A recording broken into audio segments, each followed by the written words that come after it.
Welcome to Push Go, a podcast presented by Plum, where we highlight the defining moments that impact how we live and work. Today, I'm joined by Leslie Godwin. She's the CEO and president of Godwin Retail Group. Now, first and foremost, Leslie would tell you she's a wife and mom to 3 amazing daughters. But she spent 16 plus years chasing the corporate dream, working with best-in-class brands like Nestle, Kellogg, Chobani, Hain Celestial. Today, Leslie runs her own company, helping those smaller players be successful at retail. Today, you'll hear how Leslie navigated corporate America and motherhood by launching her own business founded on giving working mothers flexibility. I can't wait for you to hear Leslie's story.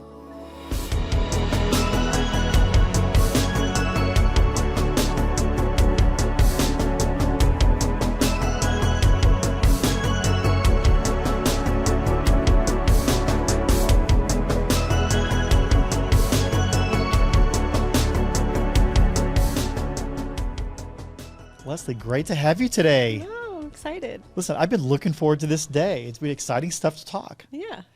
So for all of the time that we've known each other, I didn't really know much about your kind of beginning story. You don't have to go all the way back to here's where I was born, but tell us a little bit about growing up and what kind of leading up into those university days. So from whence did you come? From whence did I come? I actually came from small towns in Wisconsin. So like small town country gal. Yeah. Family still there? Family's still there. Most of my family's still there. Yep. So Denmark, Wisconsin, grew up with my cousins and basically in farmland. You know, all the things about Wisconsin that you know and hear are true. Okay. Big family. So I grew up with a brother, an older brother. Right. And a mom and a dad, and we moved a few times just kind of in the country. But when I was 15, I moved into the big city, which was Green Bay, Wisconsin. Yeah, okay, that's fantastic. But I went to high school at Ashwaubenon High School, so fun, big city high school. Sure. It's all relative. I mean, from a smaller city to a larger, it's all relevant as you go through. Yes. And we're in a school like that, was it college-bound kids? Was it a pretty good mix? Was it expected to go to school at that time? Yeah, that's a great question. My parents didn't graduate from college at that time. So that wasn't a requirement, but my mom worked really, really, really hard to be able to fund a college education. And so that was very much in my brother and I's future. We were very blessed to be able to do that. It meant a lot to her. It meant a lot to us. In Ashwaubenon, had a really good academic program for Wisconsin. So most people found themselves in either trade school or going to college somewhere. Mostly in-state, a lot in-state. Pressure to go. Sure. Listen, I get that. I'm a first generation college kid as myself, and I kind of get how that plays out. And my mom took on that extra job to make sure that we could go to school. Tuition was different than it is today. It's a little bit different. But went to school at the University of Minnesota. Wow. Yeah. So you left the state. I did. Look at you. I did. Yeah. A wild child over here. Okay. I was a little wild in high school, I'll be honest about that. But it was far enough distance away where I could have my own life. And the school was centered around a city versus my other option was University of Wisconsin-Madison, and great school, fabulous school. Just, that town is just the college for the most part. And so I just really wanted to explore and find out who I was and go a little bit further away from home, but still get my laundry done sometimes. I get it, yeah. So going into school, were you the child that grew up knowing exactly what you wanted to do, or were you going for a college experience and really didn't understand where you would end up working until you were through school? So tell us a little bit about that. Yeah, I was sort of nerdy, right? So I wanted to just explore and try a lot of different things. I wanted to do business. But you knew that? I knew that, but I didn't know exactly what that meant at that time when I started. So worked really, really hard, got into Carlson School of Business, and I navigated through that program, and I ended up coming out with international business, foreign studies, and marketing degree. Double major, double minor, because I couldn't decide mainly. But for me, college was all about like a diverse experience. Like I still loved playing volleyball. I played volleyball, club volleyball in college. I played all sorts of like intramurals. I worked at a bar called the Library. Like my brother lived in the town, and so I got to hang out with him a ton. And I had tons of friends. I lived in a house with lots of girls on the volleyball team. Like my goal was just to have a very diverse experience. Yeah. While still like focusing on school, and I wanted to study abroad, all the things. So I got to do it all. Yeah. So great college experience sounds like, and fantastic. So recruited right out of school, or did you kind of go a little bit left and right to end up in the corporate world that we're going to talk about here in a second? So post school, how did you enter into the work world? Yeah. So during school summers, I had internships with some like private labor brokerage companies. And realized quickly I wanted to be in CPG, right? Consumer packaged goods. And so I was interviewing my junior, senior year with some companies and decided to take a job with Nestle. I met them at the job fair that they had. So job fairs work. They do. Hey. They did work. Okay. Fair. Yeah. That's important to know. Yeah. Note. Yeah. It was, that's where I found them. You had to apply. I think Minnesota had a really good program for recruiting, specifically Nestle. It was a college that they recruited out of heavily. So, yeah. And so you think of Nestle, I mean, you can think about the products. Nestle is one of those brands. It's not a behind the package brand. It's a front package, Nestle X, Nestle Y. Did you know what type of work you were going to do, or did you say, I just wanted to work for Nestle? I had no idea what I was doing. Yeah, but you knew the company was a great company. It was a great company, great brands. So what was that first job? It was a sales representative with the NSDP program, so a sales leadership development program, a program where you learned a level, skill, a job. Every 12 to 18 months, you were like rotated, right? So I started, my first job out of school was a rep in the Chicagoland area calling on Walmarts. Okay. I had 42 Walmarts. So like I got out of college and was like packing dog food out of the back rooms of Walmarts. That's what I did my first year. That's so good. Well, we joke about that. And if anyone has worked in the retail space or CPG space, you realize that's a blessing to really to look back at that now and to truly understand. I mean, you understand, right? 100%. You totally get it. And what you also appreciate about a lot of large companies, the training program has a purpose, and there was a method to the madness. So how long did you stay with Nestle and work through kind of their program? Yeah, they have a phenomenal program. I feel like I learned so much of my classical like CPG knowledge from them. I'm so thankful for that. Negotiation, like Nestle 101, they have an incredible program. I was with Nestle for, I think it was 4.5 years, and I was about to take my 4th job. But yeah, I did the rep role, and then I was a strategic category selling analyst. I moved to Arkansas. So that was the foray into this world. Yes. Okay. Yep. And I did a regional sales manager role calling on the military. But yeah. Which is a different animal. I've got a little bit of that background as well. That's a totally different. Like literally 180 of what you have at Walmart. But. So about 4 years into that, and for people that may or may not understand our little bubble that we live in, this Northwest Arkansas bubble, you get here and realize there's 1,000 or so companies like Nestle that would love to have a 4-year trained Nestle person. So speak a little bit about the relationships that you had and how you transitioned from Nestle to Company B. And who was Company B? Kellogg. So how did Kellogg, was it a classic recruiting? Was it a friend? Yeah. Walk through that a little bit. It's funny. Yes, CSA, Cameron Smith actually found me, and they're incredible people over there. And just so missed. Yes. You know, it's such a great guy. Yes, so he missed was amazing. Yes, but that team sought me out. What I had wanted, I was a part of the sales leadership development program. I had this big passion for marketing, shopper marketing. I just I lit up inside when I could build programs around like driving consumer demand, not only selling products, but actually like moving them off of the shelf. And I felt like I had a big gap in that area. And Nestle was doing such a good job of like moving people into like VP or high level positions. And I really wanted to take like a lateral and learn shopper marketing. Okay. And they're like, no.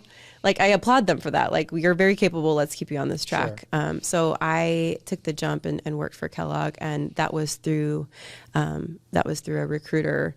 And then once you have like 2 bigger companies on your resume, that things change dramatically here in Northwest Arkansas, for sure. Your network expands, and then all of a sudden, you have a lot of mentors, and you have a lot of people that have heard your name if you do great work. And so basically I'm never leaving Northwest Arkansas. It's been so fun and super humbling. But that's the little bubble that we have here is so powerful. So cool. For a brand, for your own brand. So let's take that. So that we have this career path. You mentioned the word VP. So that, hey, there's carrots like, hey, you can be this. Yep. But there's also a little bit of a personal story in there, right? So you're here single coming in, and you met this person here that was kind of in the same world. Tell us a little bit about that, because you both became this corporate CPG kind of couple here. Yeah. So my husband I met in the Starbucks drive-thru in Fayetteville. Wow. Yeah. He was working there a couple of weeks before he transitioned to move and go work for Nike. And I was having a really hard time moving from Chicago to Northwest Arkansas at that time. That was whatever, 15, 16 years ago. And was having a hard day. And I met him through the Starbucks drive-thru. It was very, very, very crazy how it happened. But yeah, my husband, Brad, had this incredible like background and passion for retail. He went a different direction with on the brand side, working for Nike, and then he did several other things. But we both powerhouse retail couple. We're super big nerds in this space. So, but you're in this space. You kind of drive me. So not only you bounced a little bit, but now you're in Northwest Arkansas, and you're thinking, I can stay here. I can see a career here. I don't have to bounce. I could. Yep. You can see this kind of career. You're moving along. Yep. And then from Kellogg's, where did you go from there? Chobani. Okay. Yeah, so that was totally different experience. Yes, that was very crazy because Chobani was in just crazy growth mode when I joined. It was not a battleship, right? It was not this big behemoth. It was, let's go take on the world here. Yeah, it was founder-led, mission-driven. Yeah, totally different. I mean, I met with Hamdi several times. His story is incredible. He's an incredible person. I got to know everyone in the company very quickly.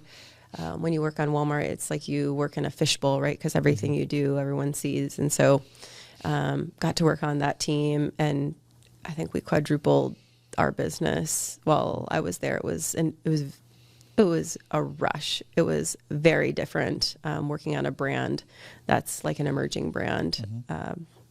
It almost felt startup-y, right? Yeah, it was just a very different time for the company versus working for these big iconic brands like Frosted Flakes and Pop-Tarts and, A different machine. And meanwhile, there's this family thing that's happening. So kind of walk us through. So by this time you've had your... Oh, shoot. Now you're really making me do the math here. You've had child 2 at this time? Yes. So when I was So you're working mom, driving it. You got this dual career couple. You guys are just killing it. You're in almost like a startup, which is different than a classic CPG. Totally. You've had a couple of kids in here. And then you're like, hey, why not just switch companies again? Yeah. Okay. So you then went to, is that when you went to Hain? Yeah. Okay. Hain Celestial. Yep. I had no intention of leaving Chobani. Like I said, when you're in this environment, you just find mentors and and that's how Hain Celestial happened. The lead of Hain Celestial is just an incredible person. And, you go to work for people that you know and love, and so I would do anything for this guy. He's incredible. He's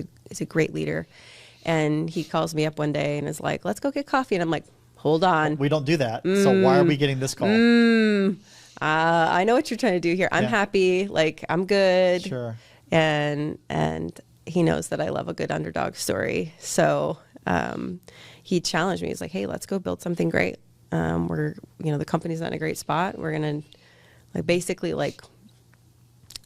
turn around the Titanic. It was a very hard transition going from this crazy growing startup world, can't, ship enough product to a story where Walmart won't even talk to you and you have to call on 50 buyers. You know, it's just, Right. it was a very different challenge, but a challenge that like he knew I was up for.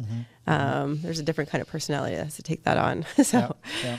but yeah, it was tough. That was a really different like transition. It was a big responsibility. And we did turn the company around. So that was pretty fun. So outside person looking in says, Leslie's living the dream.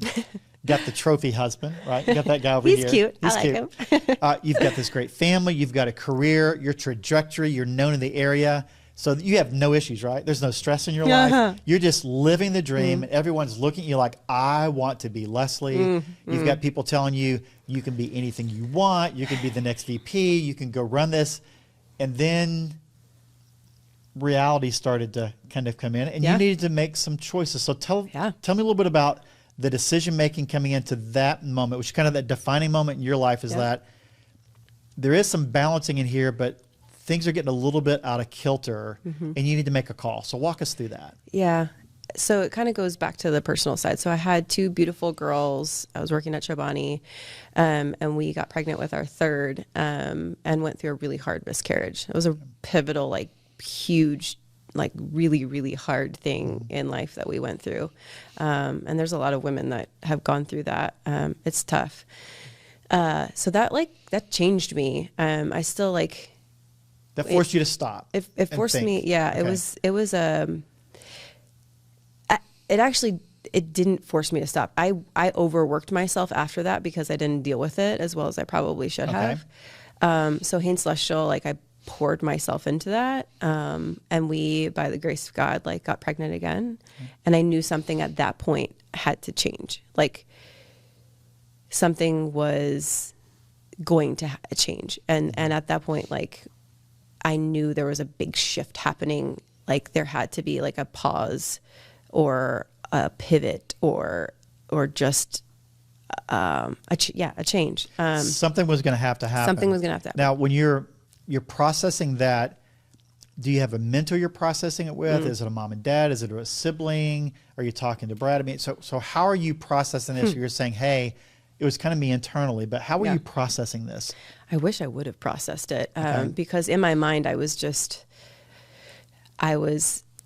almost telling myself like, oh, you'll go back to work. You'll go back to work. You'll be doing this thing. You're on your trajectory. Like you're going to get a VP role as soon as you get back from maternity leave. Go, like, girl, go. Yeah. Go, like go. I was just like ignoring it, even though deep down I knew like it was my own personal struggle. But like, I'm like, just turn the page. It's not there. Until I was on maternity leave, my baby came 5 weeks early. Our baby came 5 weeks early, and I was on maternity leave. And like halfway through maternity leave, when I could see the light coming of going back to work, getting the title, getting the new job, getting all this, 80, 90 hours The of work. track that you're on. Yep. Yeah.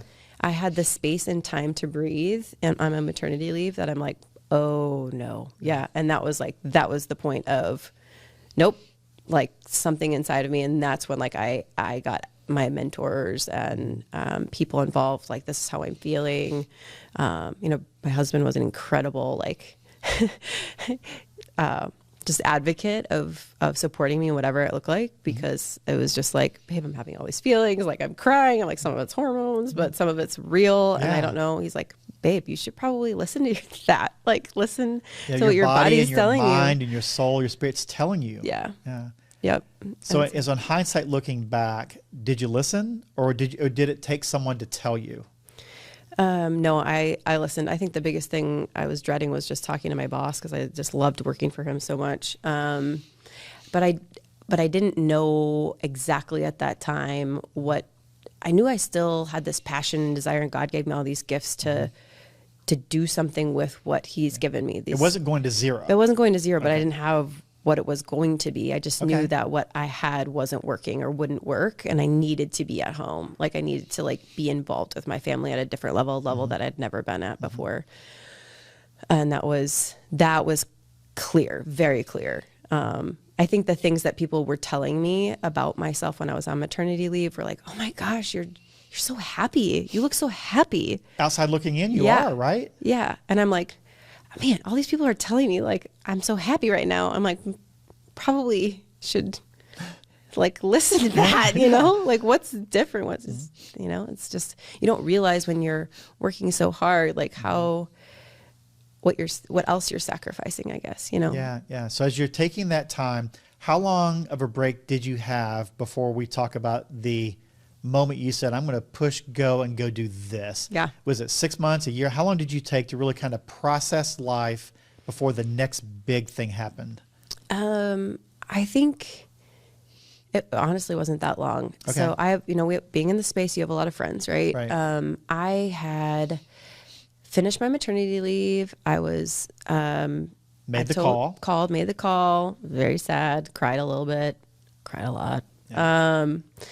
And it almost felt like this, like death of something. I mean, I've been working in corporate America, like charging to these goals, and it was right there. My now like 15 years. 15, 16 years. And I was like, I got there and I'm like, nope, I don't want it. Like, as it's like, I don't know. It was my identity was changing at that point in time. And That's so a like, great word. Your identity was changing. That's Yeah. good. We'll come back to that in a bit. That's great. Yeah. Your identity was changing. Okay. it was changing. And the things that I cared most about were very like important. And it's not that I didn't care about work or the people I worked with, but it was just like a very big shift at that point in time. And I would say it was probably a month that I gave myself to like sit in it and like think about it. I called so many of my friends and mentors, like, what could this look like if I still helped people in the space, but like did it on my own time or did it in like part-time or did it for a few.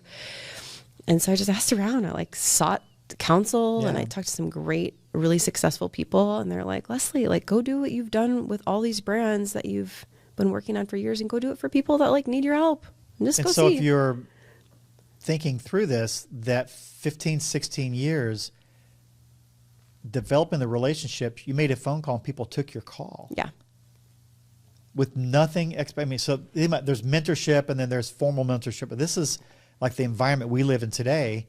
People take those calls because they want to pour into you in this environment here. So was the idea yours to become a CEO and do a startup and get stressed out again? I'm just messing with you because I should back up a little bit. I left Procter at 16 and a half years. Sound familiar? And my wife was also with Procter and she was there at about 15. The same, I mean, we had the exact, it's different, but the exact same moment at that point in our career that said, are we going to maintain a corporate career or are we going to do something different? And so you said, I'm going to go down the entrepreneurial route, start a company and become CEO and work less hours, right? Isn't that how it works? Because you got all kinds of free time. You have nothing to do. You're your own boss and you just live the dream. Yeah. So you launched something. What did you launch? A company called Godwin Retail Group. Okay. Right. I have a cool last name, you know. Very like cool. Godwin. So I decided to use that in it. But I didn't know what I was doing when I started. I was like, I just love what I do and I know how to do it. And I called up 3 friends and I was like, okay, if I can start with 3, then I can start this company. That was in my mind. I'm like, if I get 3 clients, like, then I feel like I'm validated. Yeah. I don't know. Yeah. But I did. I called 3 of my really good friends who are running emerging brands and they're like, heck yeah, we'll hire you. I was like, cool. Well, I expected 1 of 3 and I got all 3. Yeah. It was awesome. And then, in the entrepreneur world, if you build it, you have to feed it. So when you had 3, did you have a lot of spare time or was it crazy again? It was okay at that point in time. But I think when I worked, what Godwin Retail Group is a consulting and boutique brokerage company. So like what we try to do is act as like a VP of sales for the emerging brands that we support, like given the experience, like give TLC and love to these emerging brands that need it. And so my goal was never to have like thousands of clients, but really truly pour in like good quality work to like fewer clients. And that's what we're doing. And that's really important to me because I've worked with a lot of brokers that are very, very stressed, and like can't give that level of support even though they want to. And so in the beginning with 3 clients, I feel like it was super manageable. And I also realized, man, this is like easy to be successful. Easy now. I know, like knock on wood, like there's no humility here, but like I was like, this is so fun. I'm having this balance. Like I'm doing life. I'm going to my daughter's therapy. I'm like picking my kids up from school. I'm like manage these clients. It's super fun. They're happy. I'm happy. I'm like, And so I, of course, like was telling all my friends about like Yeah. my endeavor. And there's so many moms in CPG that have this like moment that I've had. Like it's such a tug at your heart, like this constant guilt of like being a leader at work and then managing the home. And it's hard. And so apparently, you know, convinced some of my very best mom friends in CPG to come along for the ride. So you became a recruiter. I became a recruiter unintentionally, but like, hey guys, like I'll, you know, some of my very best friends, I'm like, this is amazing. I'm having fun. It's super successful. Like, come join the ride. Yeah. Well, something we talked about when we were, you know, kind of prepping for the story part of this is that you made a comment to me that for the first time in your 15, 16 year career, you got to choose who you worked for and worked with. Yeah. So if I'm in a CPG company or any corporate world, and there's expectations that this is how the company works, here's who you're going to work with. Yeah. Now as an entrepreneur, unless you're absolutely starving, okay, and again, you've got a great career, great relationships, you got to choose not only who worked for you, but who you worked with. So speak to that a little bit. Oh my gosh. Man, you get to pick like your A team. You get to pick who you play against. You get to like, it's so fun when there's no pressure of like, you have to hit this amount of dollars or this amount of clients or whatever. Like I just started talking to my friends about how awesome it was to do what I was doing and join the ride when you're ready. And I just kept talking to them. And I have 5 women on my team right now and we are having the time of our lives. And I got to handpick them, but I waited for them, right? Like I waited in time for the right people with the right skill set that were like bosses, woman bosses. So let's speak to that for a second. Yeah. So we're going to talk about these 5 women generically, so don't get mad at me generically. Yeah. But the tenure may be different, but similar conversation. Corporately trained, very successful at what they're doing. Yep. Could have stayed in the corporate world and been very, very successful, but are choosing not only to work for an amazing CEO, Leslie, but also choosing to work in a company that's different. So let's talk about how you're a little bit different, because the environment and culture and what you're creating isn't just this brokerage thing or just isn't this marketing thing or consulting thing. It's different. Yep. And therefore it attracts boss women that want to go drive. So speak a little bit about the culture and how it's things that you're creating, because I think that's such a big idea, because I would think people that were having a coffee conversation with you be like, can I quit tomorrow? You're like, no, you're 22, wait a little bit, or no, you can't do this. So speak to that a little bit about what you're creating. Yeah, the skill set is super important. Like the goal is to truly give women the ability to create and set their own schedule and to be successful. Like I just want to help them create their own book of business and run it how they want. And that's a cultural theme that's kind of a thread that goes through the type of work that you're doing. Yeah. Okay.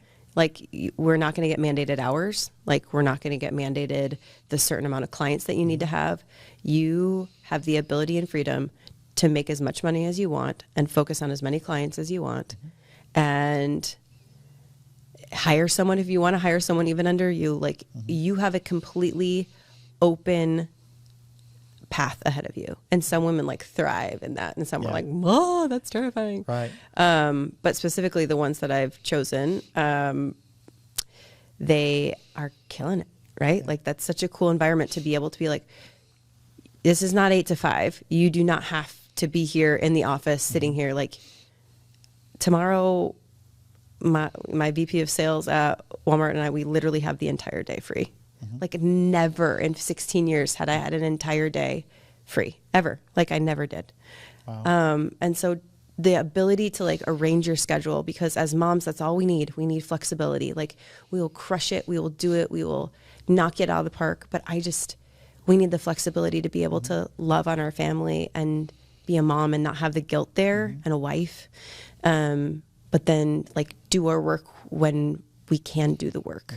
And the flexibility is the number one thing I've always had strive for. And so that's the culture that we're creating. And all of us are bringing a piece of how we want the culture to be, right? And that's like the beauty of being a leader. Like I'm not setting this myself. Like you don't have to, like we're all creating it together.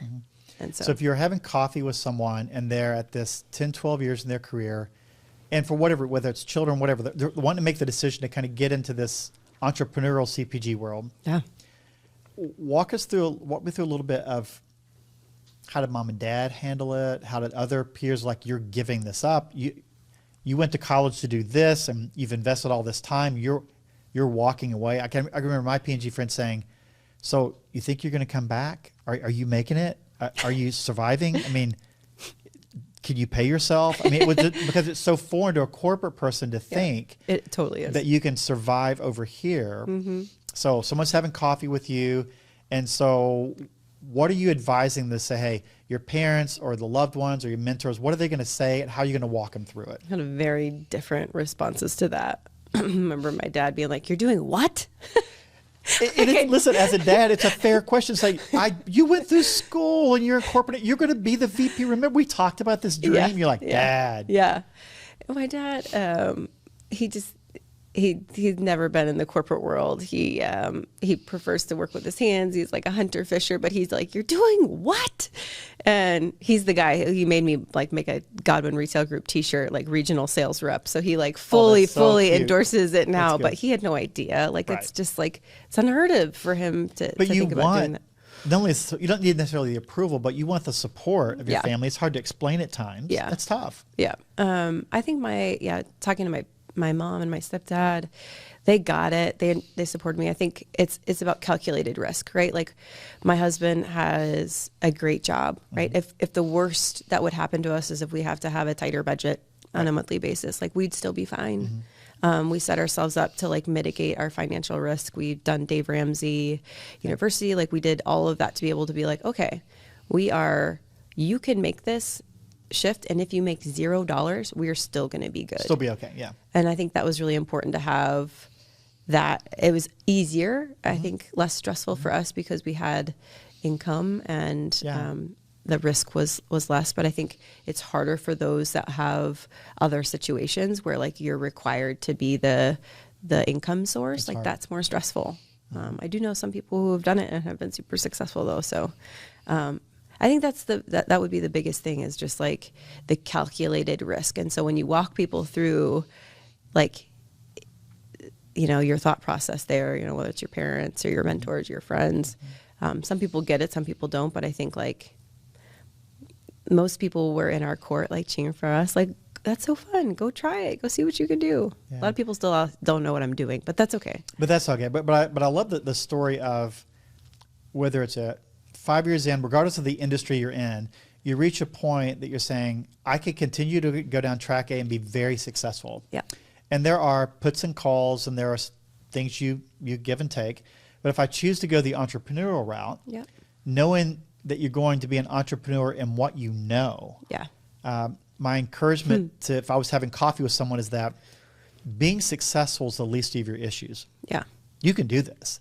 The question is, can you do this and really thrive at it? Because some folks could do exactly what you're doing and just kind of struggle with no structure and not everyone can jump into the world that you're living right now. Yeah. So let's say that we had 50 or 100 moms are like, I want to come work with Leslie tomorrow. I mean, I want to come work and get, or at least have coffee with you. How do we learn about Godwin Retail? How do we kind of engage you? So tell us a little bit about how we could find, whether I've got a product and I want you to help me, or I'd love to just learn more about what you're doing. How could people find out more about you? I have a website, GodwinRetailGroup.com. Come find me on LinkedIn, Leslie Godwin. Follow us, Godwin Retail Group on LinkedIn. I'd love to have coffee. I think everyone's journey is different, right? We're a small boutique operation, and the plan is to not be a massive, crazy, huge broker in the space. Like, I really am enjoying this ride and definitely following in what God wants us to do. But it's not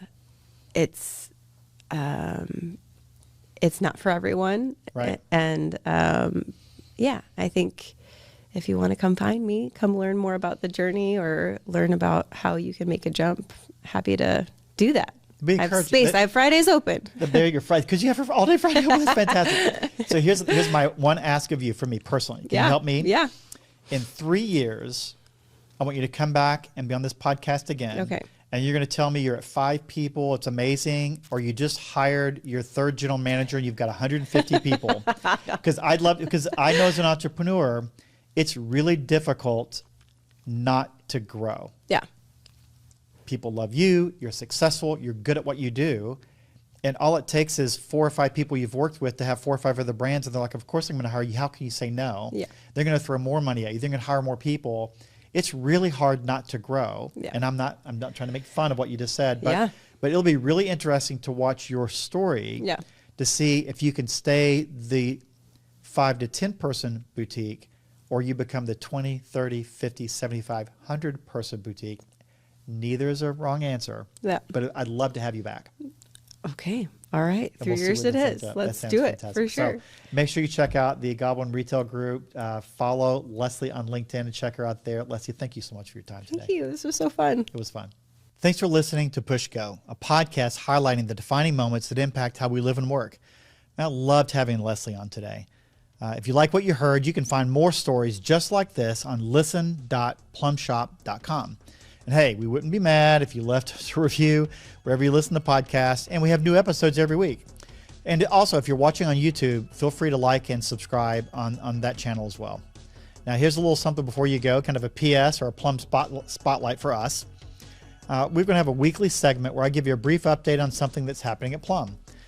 Could be an inside look at what's coming, kind of exciting team and culture updates or industry news. And let's kind of start with the basics. Kind of what is Plum? Plum is your one-stop shop for click and launch retail solutions. Think of being able to audit your stores, drive product trial, capture product photos and videos. You could collect ratings and reviews, all with the ease of a B2C online shopping experience. It's amazing. Now, of course, I've got a special deal for you today. So while you're shopping and you find the product that you want or a project that you want to complete, we got a special offer for our listeners. You can use code PUSHGO, that's PUSHGO, at checkout, and we'll give you $100 off any project that you want to purchase on plumshop.com today. So we look forward to hearing about your project. Have a great week.